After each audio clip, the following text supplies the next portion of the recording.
Hey, everybody. This is Volts for October 20th, 2025. Yes, you weenies, a war on cars. I'm your host, David Roberts. Car culture has dominated U.S. daily life for so long, with so few exceptions, that most Americans are like the proverbial fish in water. They can scarcely imagine anything else. Unless you have the means to visit somewhere overseas like Tokyo or Barcelona, it is extremely difficult to develop any sense of what it might feel like to be free of cars. You can point to statistics, but you can't talk someone into a feeling they've never had. That is why land use and transportation reform in the U.S. is particularly difficult. But it is not impossible, and reforms have gained considerable momentum in recent years as at least some Americans begin to squint at a future world beyond the automobile. I am a bit of a newcomer to this area, gentrifying it, some might say, but one outlet that has doggedly documented every bit of progress is a podcast called The War on Cars, co-hosted by Sarah Goodyear, Doug Gordon, and Aaron Naparstek. I've enjoyed The War on Cars for a while now, in no small part because it is as unapologetic in content as it is in its provocative title. It does not soft pedal the damage cars do or the many advantages of living without them. Now the podcasters have written a book, Life After Cars, so it seemed like a good time to revisit all the various ways that automobiles suck.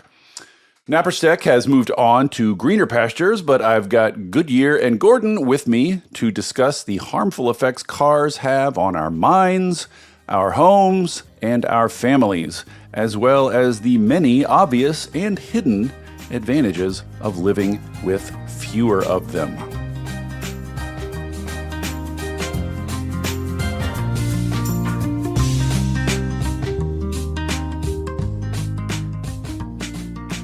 No further ado, Sarah Goodyear and Doug Gordon, welcome to Volts. Thank you so much for coming.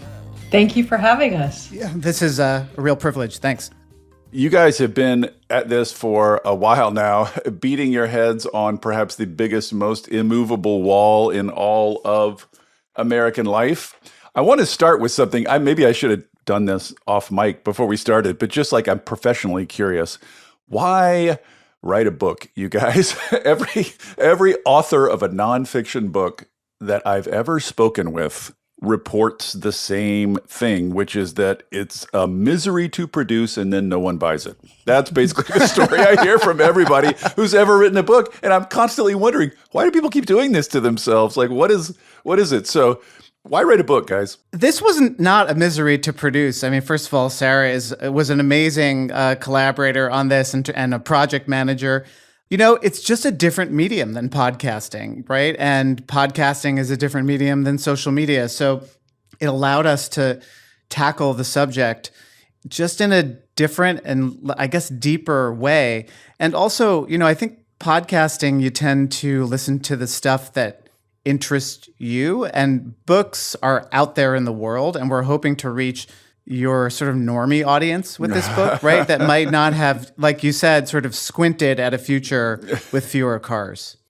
I would have to echo that it was not that excruciating to write, partly because we wrote it very quickly. And so that helped to limit the pain. But I do think that books still have a kind of cultural currency that podcasts do not, and that they are sort of normie. And our hope is to continue getting this message out to everyone, because we really feel like it needs to be heard by everyone. And I will shout about cars in whatever medium is available to me. Also, I'm just a writer. And as anyone who is a writer knows, that's a fate you just can't avoid.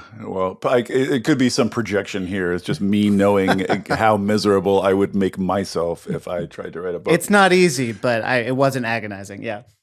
When you look back at the politics of the last 5 years, the battle to create IRA and then the backlash, the reversal, the one thing that the sort of consultant class will tell you is, for the most part, IRA kind of came and went and people really didn't notice it. There's only a few sort of messages or fights that escaped that little bubble into the wider world. But one of the things the consultants will all tell you is the public hated the car parts. They hated the electric car parts. They hate when you go after their gas cars, basically the general public. So this is like calling your pod a war on cars is basically like tilting at the biggest windmill. So I wonder, like, have you ever had occasion to revisit the sort of like belligerence of your title and the kind of like confrontational nature of this? Or do you think that that's just like what's required to bust through? Like, are you worried about putting off normies, I guess is the way to put that. Well, you should notice that the title of the book obviously is different than the title of the podcast. And it was Sarah who actually came up with the title of the podcast when we were brainstorming what it should be called back in 2018. Sarah, do you want to sort of revisit that conversation? Yeah, we were coming up with a bunch of really lame names. It's not easy naming a pod. It's not easy. Streets Pod, things like that just didn't really have any vibe to them. And then I think I said something like, we should say it's whatever the name is going to be, the podcast of the war on cars. And then it was just like, oh, it should just be the war on cars. And I revisit the belligerence of that name probably every day. I know people ask you about it all the time because this is like I will just say that everybody on the left, something about everybody being on the internet together, everybody on the left wants everybody else on the left to speak at all times as though they are addressing a 50-year-old mechanic in like rural Pennsylvania. Right. Everybody's trying to seduce the swing voter, but like surely there's a role for other forms and tones.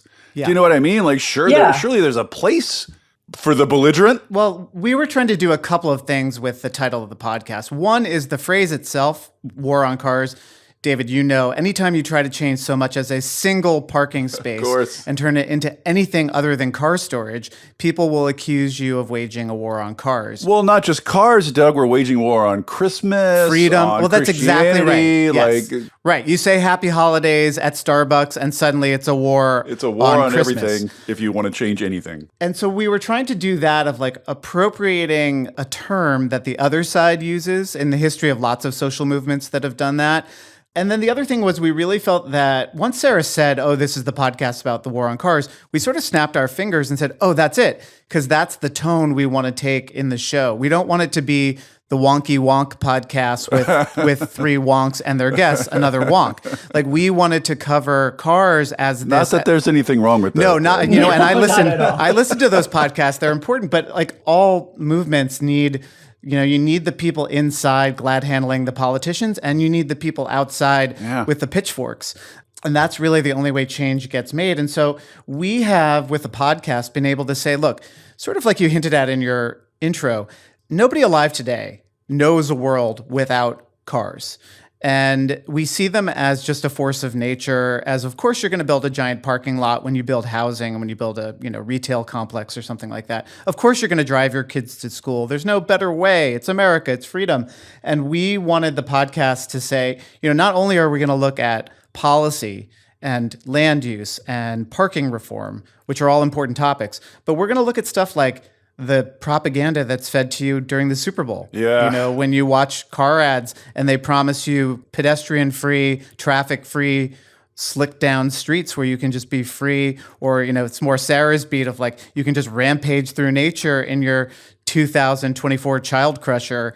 Never with another car in sight, though. You're always the only driver. But I do think that the title was a deliberate provocation, and it worked because we are still here 7 years later. And if you look at the figures of how many podcasts are around for that long, it's pretty grim if you want to start a podcast. So people responded to the tone, which was defiant in the face of, as you said, the most sort of pervasive cultural influence in North America is the automobile.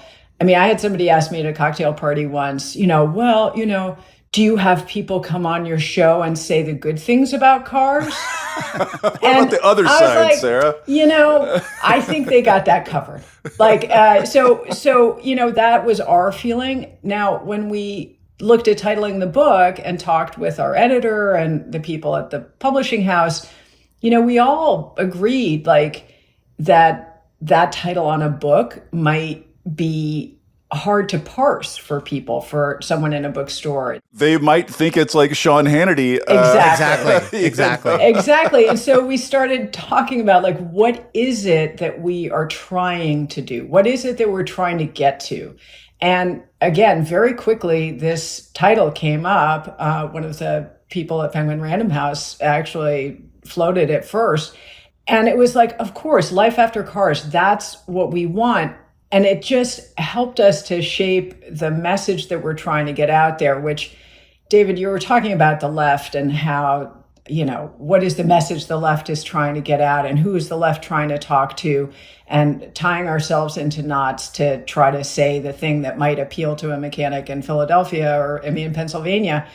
But the thing is that I think that a guy in Pennsylvania who's wrenching his car would probably be more responsive to the honesty and frankness and humor. I wish other Democrats understood this, Sarah, that even if he disagrees with you, he might respect you not being a weenie about what you really think. Yeah, that's saying exactly what you really think. And then if we say to him, hey, we want to show you what life after cars could be like, and we present a positive, radical vision of what that could be, that's a lot better than saying, don't worry, all we're going to do is put a Sharrow and paint on that street. And, so I really believe that to get the Overton window to move, you need to push hard, in my case, from the left. And, we're willing to be those people. And I also think about the beginnings of feminism. And one of the things that the early feminists always said that they were doing is taking things that people had just thought of as daily life and politicizing them, sort of revealing them to be political. These things that you think of as normal background in your life are political. They are political choices. And I think it's kind of the same with cars. They're so ubiquitous for so long in the US that a lot of people, I think, doesn't occur to them that it is even a choice, that there is politics, So in a sense, it's just the confrontationalness of it just, I think, is a good way of breaking through that. These are choices. This is politics. This is not just the way life is. And also the life after cars messaging, nobody hates cars more than other drivers, right? I mean, as much as we dislike them as pedestrians, as cyclists, as people who take the bus and are stuck in traffic behind people in single occupancy vehicles, drivers hate traffic the most. And a life after cars can mean, hey, you who has a mobility issue or needs to lug something heavy on a camping trip or something like that.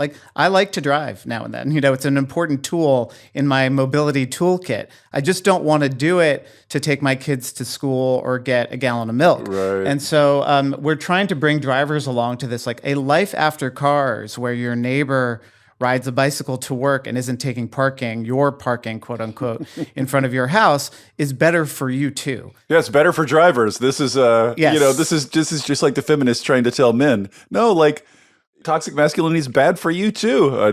Although it never sinks in, so I don't know how hopeful I am. There's a great Onion headline that's 99% of drivers approve of public transportation for others. Yes. And I feel hopefully we can get some of those drivers onto bicycles or walking to their corner store. Well, let me ask this. Before I get into some specifics about crappy things about cars, sort of like a wonk's objection to this project, which is to say, what if I were to just argue that more or less 100% of transportation choices that individuals make are downstream of infrastructure, basically? Once you've built the infrastructure, people are going to use it the way people use it. And the range of choice within that is fairly narrow. So if you want to change these things, you have to do it upstream at the level of policy and infrastructure. And basically, like, trying to change individuals' minds is pointless. They will change their behavior if infrastructure changes. Do you know what I mean? Like, why not just go straight after the policy angle on this? We do a little bit of both in the book. And I think you need both. I'm a bike advocate, a safe streets advocate, and there are very few elected officials who are just going to say, hey, let's install a lot of bike lanes so people who aren't cyclists can become cyclists or just use the bike, once or twice a week to get to work or whatever, without the individuals lobbying for it at the grassroots level. So, individual action for institutional change. I think that's right. We can't, like with climate change and other things, like we're not going to save the environment by people just deciding to switch to electric vehicles or foregoing cars altogether. There have to be policy incentives and, as you said, infrastructure. But you don't get there without the political masses sort of demanding it from their elected officials. You talked about the backlash earlier that we're experiencing right now. I think that the population and the people are ahead of the politicians. We saw that in the reaction to congestion pricing, Kathy Hochul's pause a year ago, and how just suddenly all of these people came out of the woodwork to say, hey, wait a minute, Manhattan would be better with fewer cars. What the hell are you doing? You notice she's kind of changed her tune lately, right? She's out like, I love the MTA. She's and especially as positioning herself as a champion now. Especially as the polling has changed around congestion pricing, right? So she saw what happened. I think it goes in both directions. You're 100% right. Like, if you took the two of us, car-free urbanites in Brooklyn, and plopped us into jobs and homes in, a suburb of Dallas, we would buy cars.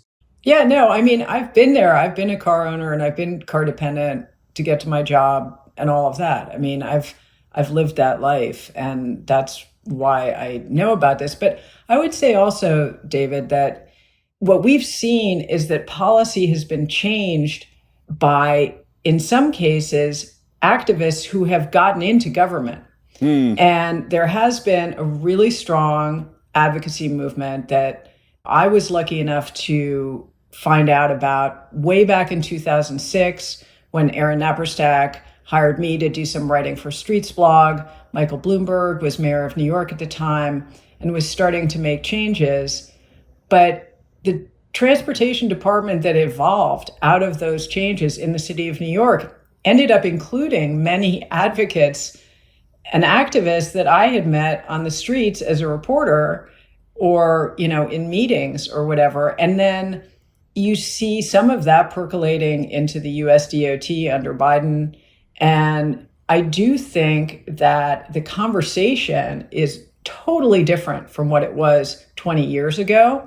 And for instance, transportation issues and land use issues are now debate questions in most mayoral debates or congressional debates even. Even Donald Trump had to talk about land use. He was very protective of single-family zoning in the 2020 election, as I recall. Because who was it? Cory Booker was going to. Who was it that was going to destroy the suburbs, or was it Biden? He was going to destroy the suburbs. I don't know. What happened to that agenda item? Somehow they never got around to destroying the suburbs. But I guess what I'm saying is I do think that really organized, intelligent, principled activism that is based on reality, which is the reality is that cars suck and they're really expensive and they hurt a lot of people, that advocacy has led to a change in the conversation that has also led to a change on the streets that you can see in many American cities, not just New York. Yeah, and I also think, and this is so hard to measure, and you hear contradictory things about this, I sort of also think that the younger generation, kids these days, like, you can only sell them the illusion of car culture on TV for so long when they look around them and they're just like, oh, it's like, this is gross. Like, being in a car is gross. Everything's congested. Like, I can't walk anywhere. Like, you can't, what I mean? Like, it is what it is, and it's gross. So, like, the illusion can only last so long. So you've, over the years, have documented many, many negative aspects of car culture. And as I was thinking about what I wanted to talk about, it's funny, like the ones I want to talk about are not necessarily the ones that are what this pod is about. Like the environmental effects on cars, for instance. I feel like I get it. You get it. Everybody listening to this pod gets it. They're the biggest source of greenhouse gas pollution in the US. They're the biggest source of particulate pollution, kills tons of kids, gives kids asthma, tire particles, whatever. We all know the environmental aspects are terrible. But what interests me almost the most is some of these other sort of intangible effects. So talk, for instance, about like the research about how it makes people feel and behave when they are behind the wheel of a car. This is fascinating to me. This is something I feel like people intuitively understand, but they don't necessarily know that other people feel the same way. But like they've done studies and you literally become a worse person. Yeah. When you sit behind the wheel of a car, like quite literally. So Sarah wrote this part of the book, so maybe she'd be better to talk about it. I'll set her up. On the podcast, we spoke to Professor Ian Walker, who's done a lot of research into a phenomenon, what he calls motonormativity, sort of a play on heteronormativity or other forms of normativity, where because we don't really see cars as this force in our lives, they're just, as you said, the water we're swimming in, they do change our behavior in ways we would never accept in other contexts. And I think this, to me, is really the most fascinating study because we know these studies of like people who walk and bike to work are happier than people who spend, 40 minutes behind the wheel of a car. What is it like? Losing an hour-long commute is like the equivalent of like winning the friggin' lottery or something like that in terms of its effect on your happiness. It's like one of the biggest, most clear boosts to happiness that you can get is not commuting by car anymore. 100%. It's wild. 100%. I think every cyclist I know who lost a commute because they started working from home was really upset, whereas every driver I know was very happy. But Sarah, maybe you want to talk about the motonormativity stuff. I feel like that to me is absolutely the most fascinating stuff. Yeah, Dr. Ian Walker, who's a British researcher who looks at all of this stuff in great detail, did a really interesting study on motonormativity that looked at, like, if you ask somebody a question about a social ill and you replaced a car with something else, how would that change the answer? So the example that was most striking was that they asked a question about air pollution, and respondents were asked if they agreed with one of these two statements. The first statement was, people shouldn't drive in highly populated areas where other people have to breathe in car fumes. And the next question was, people shouldn't smoke in highly populated areas where other people have to breathe in cigarette fumes. So they went from only 17% agreed with that statement when it had to do with cars to 75% of people agreed with it when it had to do with cigarettes. Now, of course, you can say cigarettes aren't necessary. Cigarettes don't get you, as Doug often says, you can't ride a cigarette to work. But the idea of the car as antisocial, as something that is disturbing other people, hurting them, causing them anxiety, causing them very direct health harms, the idea that you should be able to put your car in the street and leave it there on public property, and that's just okay, and that, parking or car storage is just a completely acceptable thing when you wouldn't think of leaving any other possessions out like that in the middle of the street. I feel like it was some mayor in the course of some reform battles said something to that effect, like, you don't have a right to store your refrigerator out on the street. Right. So why is it? It's not my job to find you a storage spot for your appliances. Like that's not my job as mayor. Right. And so, then you sort of start asking yourself, why is it that we accept this? Why is it that we accept this from the automobile? Or, I always think of the engine noise from muscle cars, for instance. They're just roaring by and they're blatting their blats all over the place.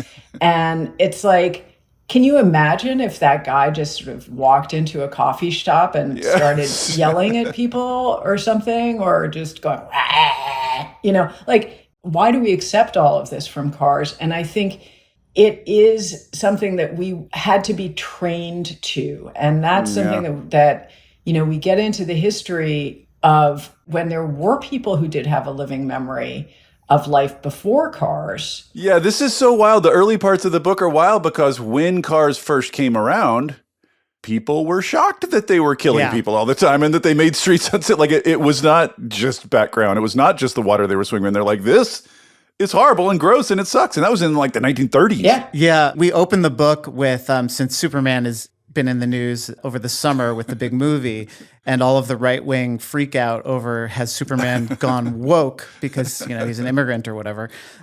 Superman was always woke. So 1939, one of the earliest editions of Superman, we open with a description of this Action Comics story where Clark Kent walks outside of the Daily Planet's office and sees a friend of his who's been hit by a hit-and-run driver and killed.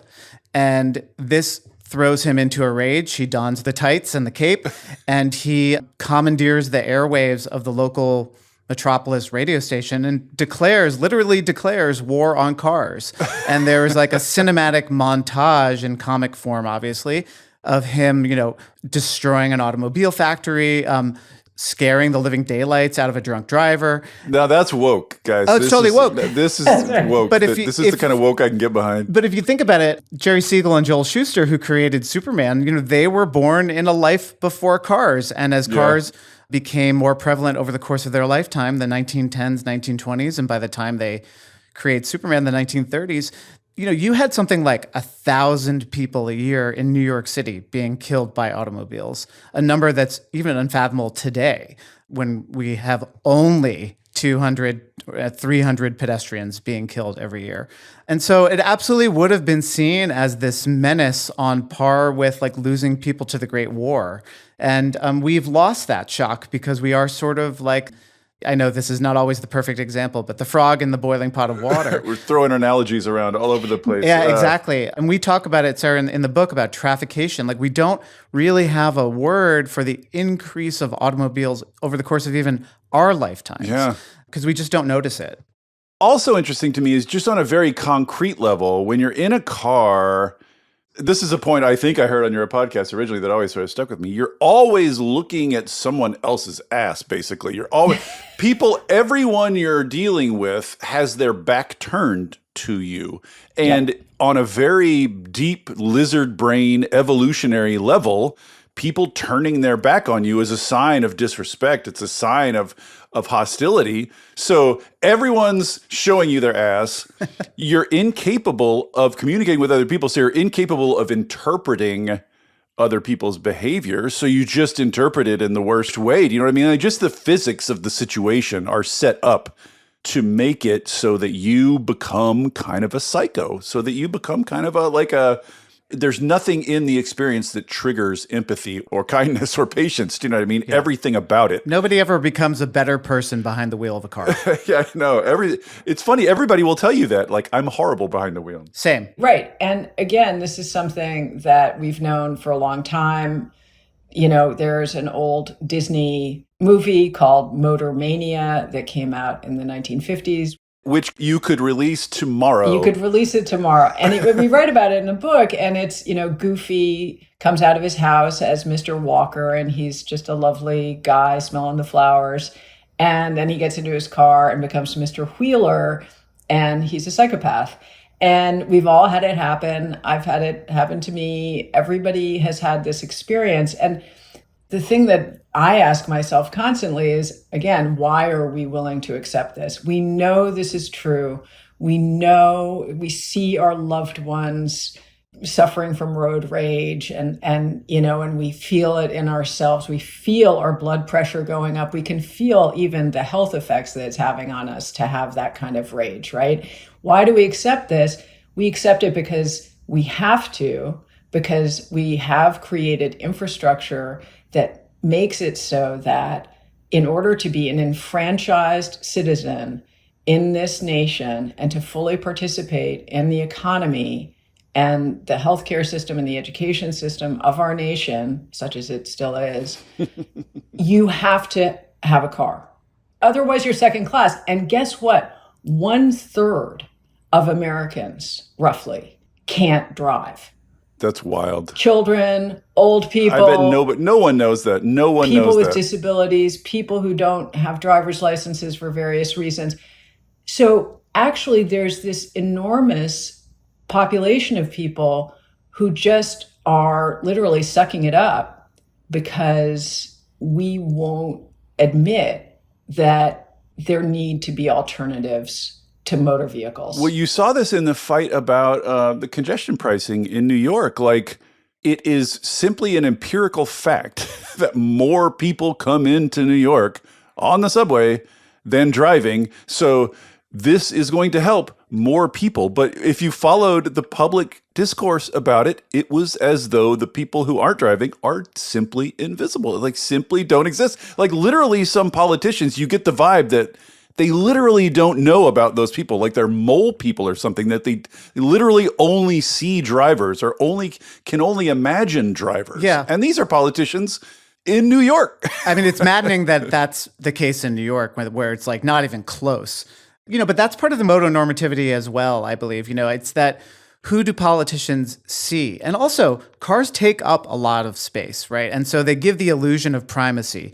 If you were to walk out on my street, right, you would assume everybody here has a car because, save for the one fire hydrant that may or may not be parked up right now, every space on the block is occupied by a car. But 2/3 of the people in my neighborhood don't own a car. And so it gives this illusion of primacy.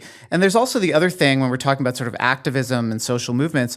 Who speaks up the most? We're seeing this in our politics right now. It's the people who have something to lose. Yes. Who doesn't know that they have to speak up? I often say it's impossible to organize the tenants of an affordable housing development that hasn't been built yet. And that's the same for bike lanes or transit use. Like, you can get the drivers on the street to show up to a meeting because they're going to lose 3 parking spaces, but you can't get the 300 people an hour who might bike down that street if it were safe to show up to the meeting. Yeah, that's all of progressive politics right there. I mean, that's what it is. The trick of progressive politics in a nutshell right there. Yep. Well, I want to talk about one more concrete harm of cars that is fascinating to me personally. I interviewed the Bruntlets about this, the couple, they're living over in Delft now. Chris and Melissa, we interviewed them in the book too, yep. They're, sending out envy-worthy Instagram posts constantly about their, they're like, oh, our 13-year-old daughter left and took a train across the country to visit a friend today. She'll be back in 2 days. It's fine. Yeah, I would call them the diplomats in the war on cars. It's alternatively sort of like dreamy and maddening. But one of the things that they talked about in their book that really struck me as, just intuitively struck me as true, and of course it's backed up by studies too, is the effect on children.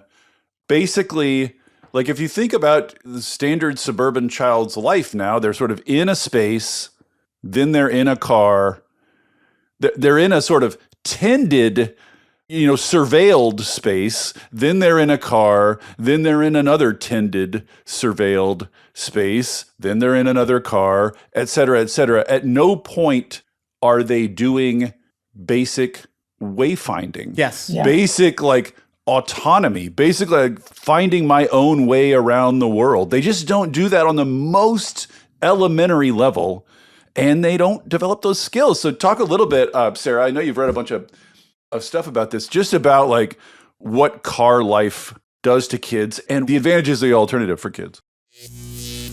Hey there, everybody. Don't worry, I'm not going to tell you about a new mattress or push a credit card on you. This isn't an ad. There are no ads on Volts. It is supported entirely by listeners like you. If you'll indulge me for a second, I'd like to ask for your support. I started Volts because we're all surrounded by depressing news about climate change and misinformation about clean energy, and it's never been more important to share the stories of the real people on the ground doing the real work of transition and all the ingenuity and courage and public spirit they are bringing to it. People are hungry to hear these stories, to learn from and find inspiration in them. I've heard from people who changed majors or careers after hearing episodes of Volts, people using it in classrooms and community groups, even state legislators who have passed bills inspired by specific episodes. Sharing these stories matters. It makes a difference. If you have found value in it, and want to help me continue doing it, I hope you will join the community of paid subscribers at volts.wtf. It's about the cost of a cup of coffee a month. If you don't like subscriptions, you can make a one-time contribution, leave a review on Apple or Spotify, or just tell a friend about Volts. I am grateful for any and all support. If you're already a paid subscriber, thank you. And now, back to the show.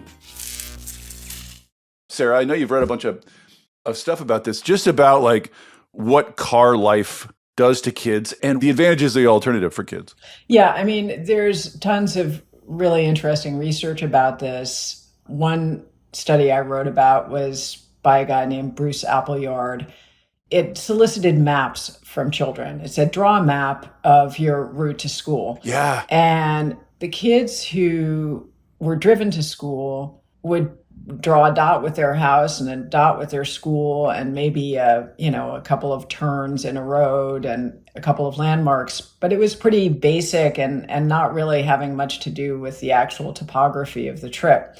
Kids who walked or biked to school had much more detailed maps that included many more turns and details like trees and, here's my friend's house and this research has been replicated in a few different places since then. It's pretty robust. And I think that, you really can make the case that kids are kind of lost in space, if you will, because they just aren't oriented. And also they're just missing, it's more than the orientation, although that's obviously extremely important. They're missing the texture of the place where they live, yes. the sort of the fabric, the details that they see that they learn so much from. Oh, here's a butterfly, or here's a bird that is in one kind of tree, and then there's a different kind of bird that sits on the ground. I mean, really basic stuff like that. Yeah, and seasons, weather, Right, the way that one side of the street is sunny in the morning and the other side is sunny in the afternoon. And depending on what the weather is, you move to the other side of the street. Like that whole thing, remember that song, The Sunny Side of the Street? It's like, I don't think that kids these days necessarily think about the benefits of what being on the sunny side of the street might be. So, that is just one of many ways that it hurts kids. And then another really, really robust set of research has been done that shows that kids who take active transportation to school are much, much more prepared and energized to start their day. And they come to school and they're ready to learn. And they're already activated. And if they are driven to school, that's not happening. The other aspect I would throw in there on the kids front is that one of the broader discussions happening around childhood and kids generally in America is this notion of helicopter parenting. Yes. Like every kids are being tended and watched and curated, and they have less and less time to go out and explore on their own. And if you're a parent and you let your kid go out and walk to the store, you risk getting arrested for doing so. And so everybody's pointing to the negative effects on children of this. But when they talk about the causes, they're like, why are parents hovering more? And why?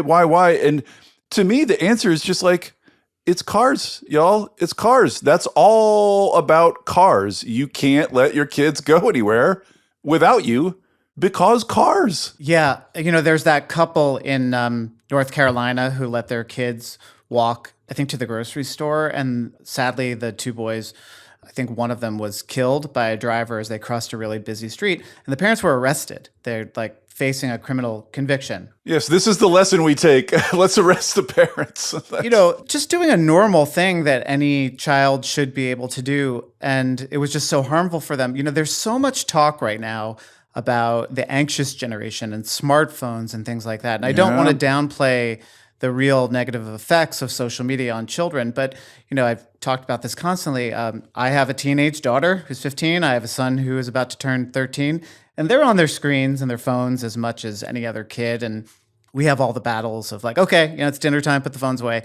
But I also live in a place where if my daughter wants to just like pick up and go to the movies with friends because 5 minutes ago she got a text like, hey, what are you doing? She can go do it. And there's a park a block from my street. And my son can just go there. We don't usually do play dates because we just sort of say, let's go see who's at the park. and he can go pick up eggs for us at the grocery store without. Well, again, a car, this is another thing. If all the infrastructure is about cars, you lose public places, so you lose spontaneous mixing, like you're talking about, which is, again, like that sounds like sort of a casual thing, but you read the research, like casual, spontaneous mixing is the foundation for human friendships and development. Like it's literally how we connect with other people, and you just can't have that in a car. So anywhere, if you want to meet up with someone else in a car-focused area, you have to plan it. Yeah. Spontaneity goes out the window. 100%. Even though people think of cars as like freedom and like if I want to be spontaneous, I can do it, but it's really the opposite to me. Right. And not for nothing, it's freedom for kids. It's freedom for parents. And parents can like have their rich lives as well if their kids have this kind of freedom.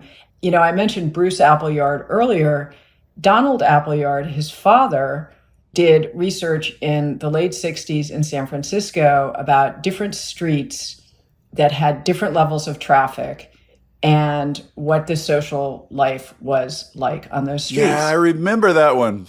That chart, I remember the visual. Yeah, and people on streets that were classified as light traffic had 3 times as many local friends and twice as many local acquaintances as those on heavy streets. It's a direct relationship. It's very striking. The more traffic there is, the less human to human contact there is, almost like mechanically. Yep. And we talk about the loneliness epidemic constantly, but I looked at Vivek Murthy, the Surgeon General, under Biden's report on the loneliness epidemic, which is a lovely and very important piece of work.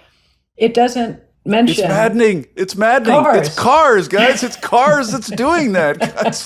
Again, with the fish and water thing, I'm like, Jesus, that's why we're all stranded in our suburban homes. We don't see one another unless we call and make explicit plans to do so. There's no spontaneous bumping into one another anymore. There's no wayfinding for our kids. There's no autonomy. There's no spontaneity. And there's no mixing between it adds to polarization, political polarization, and class divides and racial divides and all of it.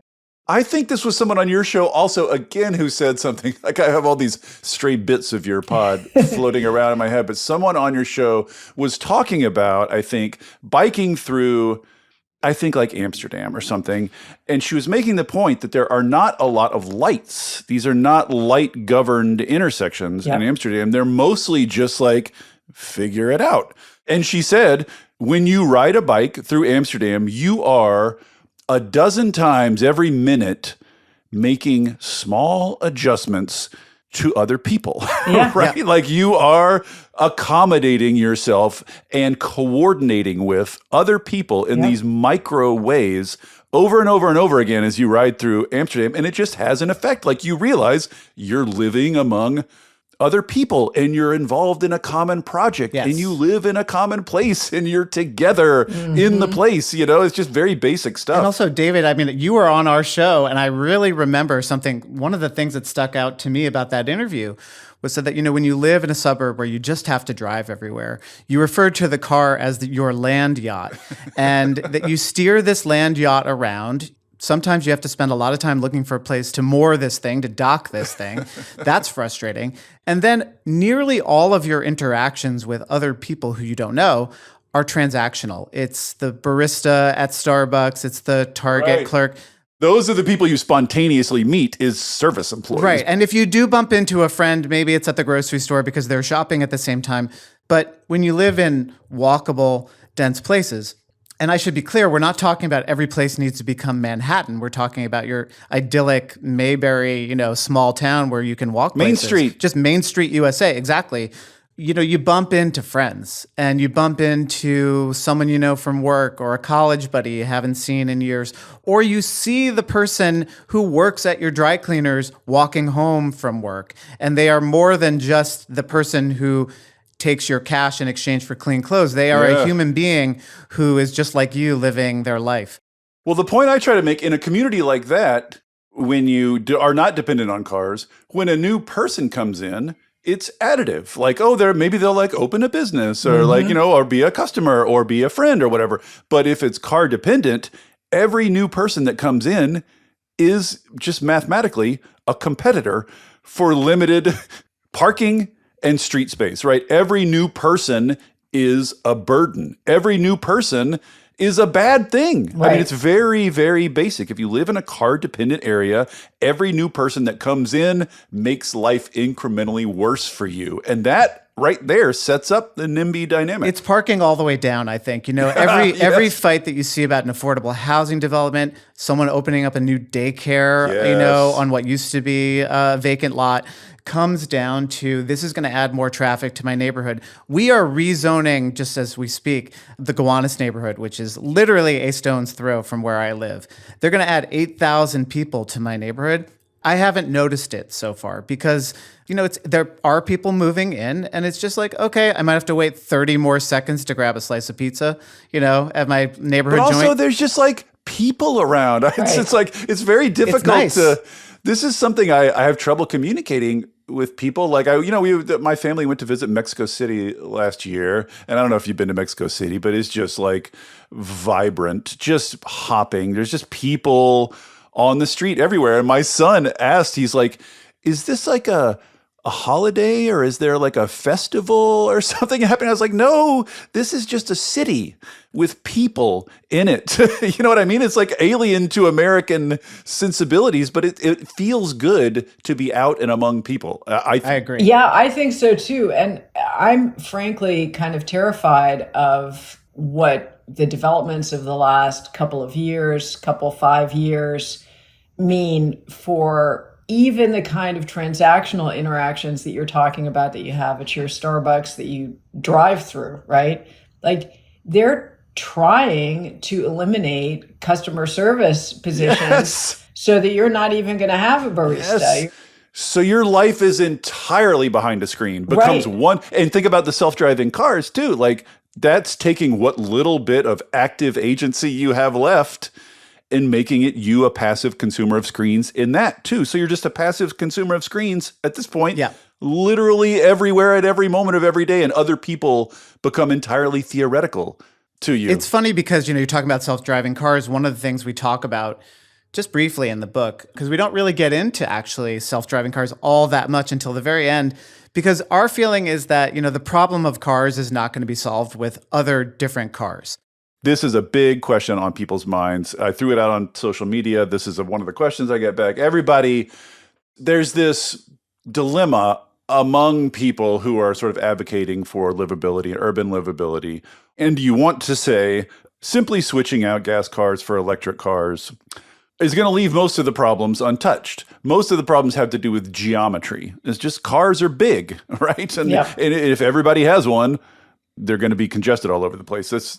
But like on the other hand, EVs are a big step up over gas cars, and switching out the gas fleet for the EVs is something that's very important and necessary. So you don't want to stray over into hostility toward EVs, although I do see that, and some quarters of the urbanist community are just outright hostile to EVs. Yeah. So I just wonder, like, how do you navigate that? And this sort of the same question kind of applies to AVs, although AVs raise other questions. I think it's a pretty easy question to navigate. I think there is a sort of reflexive knee-jerk opposition to electric vehicles or autonomous vehicles among some in the sort of anti-car movement. But the party line for the podcast is, look, you live in a place like New York, Boston, San Francisco, Milwaukee, places that are or used to be vibrant downtown cores. Everything there should be based around walkability, bikeability, and transit. In the places where people are going to need cars for a long time, and that's most places in the United States, we absolutely need to shift people to EVs as quickly as possible to stop burning fossil fuels and to really deal with the problem of climate change. But, I think there is no one-size-fits-all solution. But there are trade-offs, don't you think? I mean, there are going to be cases where policy that encourages EVs either displaces or renders impossible. Like, for instance, just to make a concrete example, like you have a curb space. Yes. Do you put an EV charger there? And if you have an EV charger there, does it become more difficult to put a bike lane there? In other words, like there are sometimes trade-offs. Yeah, I think sort of like you were saying earlier, it's all downstream of the built environment and infrastructure. So yes, like in a suburban place where there's no alternative to driving, it might make sense right now to put that EV charger on the curbside or in the parking lot. In my neighborhood, they did want to put curbside EV charging stations in. And a lot of us said, hey, wait a minute. 2/3 of this neighborhood does not own a car. Why are we locking in that space? It could be bike parking. It could be a future bike lane. And so I think a lot of these things, what we're trying to argue in the book is we don't expect most people to read this book and slam it shut at the end and throw their car keys in the nearest river. Like, we don't think that's realistic for most people, but we want them to ask that question that you're asking when their town comes to them and says, hey, we want to put like 20 EV chargers on Main Street. And they could say, hey, wait a minute, couldn't we turn that into outdoor dining instead? Couldn't we turn that into bike parking? We want them to start, if not being antagonistic to these questions, at least being open to letting them be discussed. And also, I'd like to talk about the continuum of electric vehicles that is, not every electric vehicle has to be a Ford F-150. Right. And some of them can be Hummers. So, exactly. But, we haven't talked about car bloat and the enormification of cars in the United States of America, which is happening a little bit in other places too. But, I was just in the UK and talking to a woman who researches SUV size and SUV drove past us. And she said, can you believe the size of that thing? And I said, that's a small SUV in the United States. So you could park that in the trunk of an F-150. Exactly. But I think that in their eagerness to appeal to the amygdala of the American consumer, the American auto companies have been like, look, EVs can be really fucking huge too. Yeah, you could be a tough guy in an EV. You can have an oversized EV too. Well, okay, guess what? We could make electric vehicles that are sized completely differently and that serve a variety of functions along a continuum of need, right? Transportation vehicles should be thought of as tools. Yeah, and I'm a little radicalized about this, Sarah, because nothing infuriates me more than when you bring this up and people respond, oh, well, that's just what Americans want. As though the car companies are just eager to be of service. Yeah. They just want to know, what do you want? We'll make whatever you want. That's such a naive, ridiculous view. Like, they are pushing these things on us because they make a lot of money. The idea that Americans uniquely alone just sort of through some genetic mutation love big cars, it makes no sense. No, but and we've swallowed that story so easily. There were some very deliberate policy moves made that made this more profitable. And as soon as the auto companies realized the loopholes that they could drive through, they drove through them, and then they made the vehicles so big you couldn't get through a loophole. But yeah, I mean, this is the thing. It's like, again, you go to other parts of the world and you see, I was in Milan and, I saw guys in their beautiful suits going to work in these little sort of electric bubble vehicles, very similar to little three-wheelers, golf cars. like jitneys. Yeah, and there's all sorts of things that could be out there. And those vehicles do truly mitigate the impacts that cars have. So I know that the whole micromobility field has been very slow to get off the ground, and it's a sketchy area in terms of the marketing of it and so forth. But I think that there could be some easy wins here if we had policy that encouraged infrastructure that could accommodate sort of golf cart this is another vehicles. Infrastructure chicken and egg thing, right? Like, it's if you just throw those things out into normal bike lanes, you're going to get conflicts. Well, they shouldn't be in bike lanes. They should be in their own lanes. And, so again, just think of it. 150 years ago, there weren't any cars, and we managed to construct all of that. So look at what clever people we are. We surely can do better than this. I think that's the thing that most confounds people about our movement, which is that you often hear like, oh, you're Luddites, cars were just the progression of technology. First there were trains, then there were bicycles, and now there are cars, and eventually there will be flying cars and all the rest. And, I often say that the solution to the 21st century's problems can be found in 19th century technology. And that's really confounding. It's buses, it's trains, it's bikes. Well, go to Tokyo for a couple of weeks, trains. come back to any U.S. city and tell me that cars are futuristic. Right. We joke on the podcast about something we call Copenhagen syndrome, which is that feeling any American gets when they travel to a country with first world transportation options. Still suffering like 9 years later. Just getting home from the airport where you live could be enough to like throw you into a depression for months. I mean, look, I think we do understand this intuitively, that a life after cars, a life with fewer cars is better. Nobody goes to these places. Nobody goes to Amsterdam or Paris or Disneyland or Vatican Square and says, what would make this place so cool, so much better? Robot cars. Bunch of robot cars going up and down Main Street, USA, or the canals in Amsterdam. I don't know. I feel like there is a small class of emotionally stunted, dysfunctional tech guys who would go to Copenhagen and be like, too many people. I have to interact with too many people. You're right. I should be floating above this in some sort of pod with, an avatar down there dealing with all the people. Like the people who are running things are broken in some fundamental way that I think is not reflected in the populace. And that's what Elon Musk wants. If we could only make it so that they couldn't go anywhere in a car for a month and they had to walk, bike, and ride transit everywhere, and they would be different people at the end of it. Yeah, make Sean Duffy actually use New York City. I would so love to have Sean Duffy. But imagine that Elon Musk had to walk around.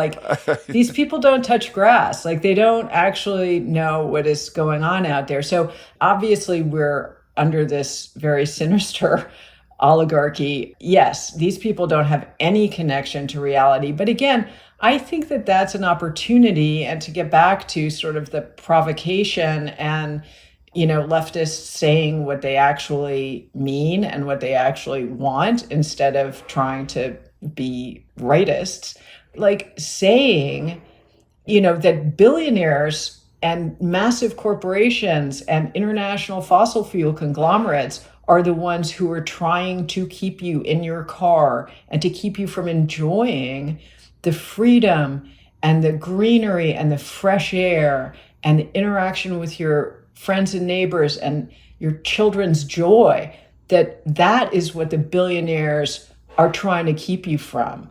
And this is becoming a cliche, but I think maybe I heard this on your pod also. But another thing someone said that always stuck with me is that reforms in the direction of walkability and stuff like that improve lives. Yeah, that's my line. But no one makes more money. Yes. In fact, net GDP might go down because there's just fewer transactional. Do you know what I mean? Everybody's just living. Everybody's just out there living. They're not spending or making money. They're not making a $600 car payment every month. This is a whole family of reforms that there are no capitalist advocates for because no one stands to make a bunch of money. Right. No venture capital firm like Mark Anderson is not giving me, $700 million for my brilliant idea of just walk to the grocery store. Right. Dematerialize, buy less. But I do think we actually improve our lives in many ways and economically. And that's part of the problem too, is that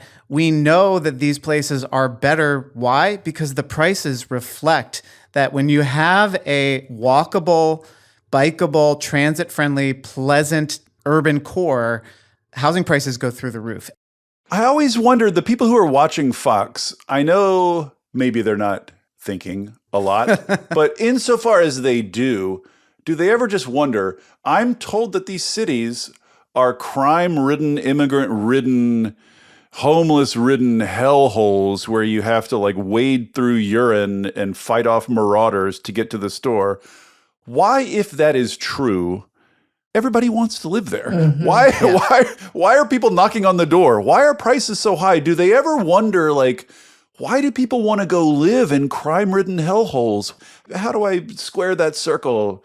But like, no, there's no. Yeah, and I think to the point of advocacy, it's like maybe we need to spend a little less time trying to convince the like mouth breathers who read the New York Post, and a little more time activating the people who, you shut down a street to cars and you open it up to people, and suddenly everyone's dining outdoors. Do those people know that they have to fight for these things? Yes. That they don't just happen? I think we as people on the left, as progressives, should spend, and I think social media has sort of ruined this for us. We spend so much time arguing with people who will never agree with us. Yeah. We need to activate the latent support. Well, how do you reach those people? And that's the thing. Just is by like, doing. Who are they listening David, to? I have the answer. And oh, good. And I do it every day. I ride the subway up and down New York City, and everybody I see who looks lost or confused, I help them. And by doing that, I'm showing them what an ambassador. What a beautiful life we have here in New York, and It how is wonderful. They are immediately included in it as soon as they arrive. But I'm kidding, but I'm not kidding, because I do think, and Doug and I have been talking about this, that empathy is really important in advocacy. And it's something that the 90+% of Americans who live in car dependent environments are not our enemies. These are our people. This is our nation. This is our country. And I'm not leaving it, for one thing. And what's interesting is once you open the conversation, and I've found this has gotten easier to do over the last 20 years. Once you open the conversation, they're like, oh my God, that would be so amazing if I didn't have to drive every day. Like, I can't even imagine how great that must be. And I have this conversation a lot with people from all over the country. And the message is kind of getting through. I think that is a much easier conversation to have than it used to be. Right. It is a political question, right? Yeah, I mean, that's what I mean. totally. Like, you are rendering it political for people. Another aspect of this is like, and I don't know if you guys have addressed this directly on the show, but everybody, I think, feels that something about COVID and the post-COVID recovery has made all of U.S. life, public life, crude and mean. And you just, like, I can see it just walking around on Seattle streets, like the way drivers behave these days. It is worse than it was pre-COVID. For Like, sure, I'm yes. not imagining No, this. you're Like, not. It's been people are documented. insane. And it's not just driving, it's just like waiting in line. It's just everybody is on edge. No one trusts anybody else. And I really feel like, to get back to the loneliness epidemic and all that, like, we can sell walkable, dense life as a balm Yes. to that. Like, Yes. I feel like people want an answer to that. Everybody feels that, and no one knows what to do about it. Yeah, I think not to be too grandiose about it, but I do think cities are sort of the answer to fascism. New York City. Yes. New York City is not without its faults. We have racists and all kinds of bad people who live here too, but we also have maybe the greatest multiracial democratic society in the history of the world. And I think it's a model for other places of like lots of people who don't ostensibly have much in common with each other, but you get on the subway, you go to Central Park, you go to Prospect Park, you go to your local bodega, and it's just different types of people all getting along. And they'll all have enormous catalogs of small things that annoy them, but none of them would leave New York. All of them love it. No, right? yeah. I mean, it is in a sense the frictions and the difficulties that give it texture, that give it substance. You know what I mean? That like make it a life. And that give it, as we're talking about, empathy, right? Because when you get on the train and you see a person who looks different than you, is a different age, a different race, different class, they're just going to work like you are. Yes, everybody schlubbing at home on the subway, looking exhausted at the end of the day is the same. And they're on some not level. really in your way. Yes, subways get crowded and you might want a seat, not get one, but they're not in your way in the same thing of like, oh, there's one spot left on my street for me to store my giant metal box, and oh no, you with your giant metal box, you stole it from me. Like you said, these things are additive. So I do think, where is the fight against fascism happening? It is happening in small towns. You are seeing people at town halls speaking up, but like where it's really happening is, here in New York City, in town squares, in places where people can congregate easily. That is a big thing. Cities have always been the response to fascism. Yes. Right, which is why fascists hate them so much. Yes, they always idealize rural areas because it's more homogenous, it's more controllable, etc. Like cities are big, vast, uncontrollable, generative factories of new ideas and new ways of living. And if you are sitting on top of the status quo and you don't want anything to change, cities are a threat to you. Like people allowed to mix freely will come up with all kinds of crazy cool shit. You know, that's what makes the subway truly dangerous for Sean Duffy. Yes. Like you might see that immigrant sitting across the way from you on the subway is just a dad like me, is just going to work like me, is not scary. We need to build empathy. And the way to do that is to get more people, again, it doesn't have to be Manhattan, but just get more people in situations where they are not behind steel, glass, and plastic in this isolated bubble. And just to get back to the book really quickly, what we really hope the book can be is like, if you are somebody who is sort of marginally aware of this and you'd like to deepen your awareness, it works for you. But if you're somebody who's pretty aware that this is going on, this is the kind of book that you could buy for that person in your family who's maybe open to being challenged a little bit. And you could give it to them and say like, hey, read this and tell me if you can see the world the same way after you've read it. Because that's what we're really trying to do. We're really trying to give people the information they need, first of all, to just understand that there is a problem that actually is susceptible to solutions. It's not the laws of physics. Well, it's so maddening, Sarah. It's like everything else. It's like universal healthcare. It's like anything else. Like, it's not sci-fi. Yeah. Look, like, turn on BBC. Like, literally anywhere else. Like, what is it? So 32 of the 33 developed nations have figured out universal healthcare. It's clearly figure-outable. Yeah. You know, and it's the same thing with, like, low-car cities. Yeah. It's been done. It's not sci-fi. You can just go... You can go visit one. Yeah, I heard your interview with Alon Levy, and you know we seem to be allergic to learning from other countries in this way. Yes, I don't get it. I think that's changing. Sarah and I were talking about, people are traveling a bit more in our post-COVID, quote unquote, post-COVID age. The internet has opened things up to new ways of thinking and seeing. So I do think things are changing. It's just we need those people in positions of power to start saying, this is a good thing for my city, for my state, for my country. I think I may have even said this on your pod when I was on your pod, but like, if I were a billionaire, I would just be taking classes of high school seniors, 20, 30 at a time, just taking them to Barcelona, putting them up for a week. Nothing. No, you know what I mean? Like not requiring anything. Just be like, just go walk around, have fun, and bring them back home and just do that with one class after another. I would do that all year round because if you give people that taste, if they see it, if they feel what it means to just walk around and mix people and to be able to hear conversations, to be able to hear and not have that din, that roar everywhere, just to feel it. That would do more than like all the arguments. That's what radicalized me was a trip to Amsterdam for an unrelated purpose. Same. And I saw all the people, a pregnant woman, an elderly man riding a bicycle, a 7-year-old riding a bicycle. And I thought, man, this is pretty cool. I should think more about this stuff. Yeah. Yeah. Well, people should travel. Well, you guys, we're over time. Thank you so much. I knew this would be fun. Thank you for all your work over the years, and good luck with the book. Thanks so much. Thanks to you, David.